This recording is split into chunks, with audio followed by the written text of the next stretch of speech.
was a fight that you really wanted to revisit, but in the space since then, have you ever thought about wanting to come back and revisit this fight, or did you lose interest along the way at all? The Velasquez fight took a little bit of heat out of it, but obviously, the more talk about the injuries and stuff with staff and all that stuff, it helps give them some motivation to it. Yeah. What do you think about Nog since that time? Obviously, he's coming off a real big win, maybe a little bit of vintage form there, but what do you think about him? Difference between now and then. I think he's pretty much the same fighter. I think that his boxing on his feet is more his strong suit as far as when he's standing. And then I think that jiu-jitsu as a half guard and stuff is probably the stronger positions. He talks about being a lot healthier now, going through these surgeries and feeling like he's like a 2006 era Nog. Do you see that in the tape that you've watched? Do you feel like he is improving, or do you think that's just kind of a front on his part? I think he's always going to be very positive. I mean, I think Nogueira, if you look at all those interviews, every camp before the fight was the best camp.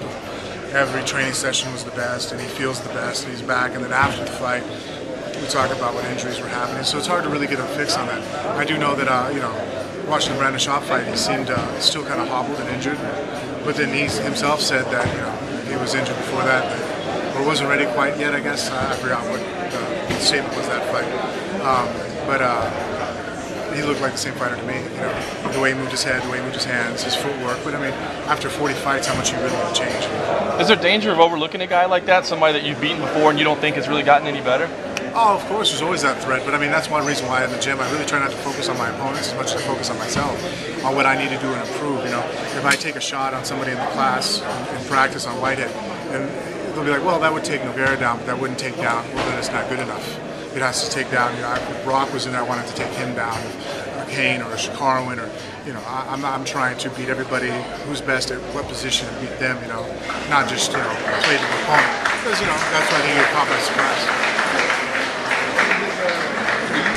Getting a couple wins at the end, criticizing the fight in general afterwards. Even though you came out on the winning end, he was kind of hard on both guys. Does that ever make you want to fight a certain kind of fight to please the boss, please the fans? Absolutely not. Not even slightly tempted.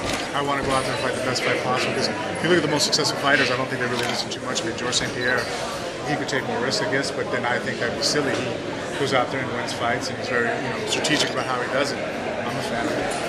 Does it ever get difficult to kind of just like steel yourself against that outside criticism style, especially when you're winning? No, I kind of laugh at it.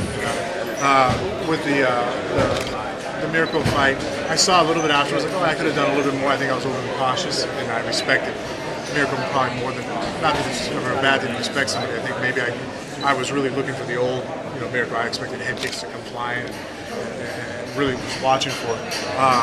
In the Roy fight, I didn't really see any criticism. I was like, wow, that was a big, tough guy that, I hit him a bunch of times, and I was fatigued in the third round they were talking about. I'm like, see, the first two rounds he fought pretty hard, and it was a little difficult, to pick him up and drop him that many times in a row. So I didn't really. That's why sometimes you listen to criticism, you're like, but at the same time, I understand though. It doesn't upset me. I guess that's why I laugh about it.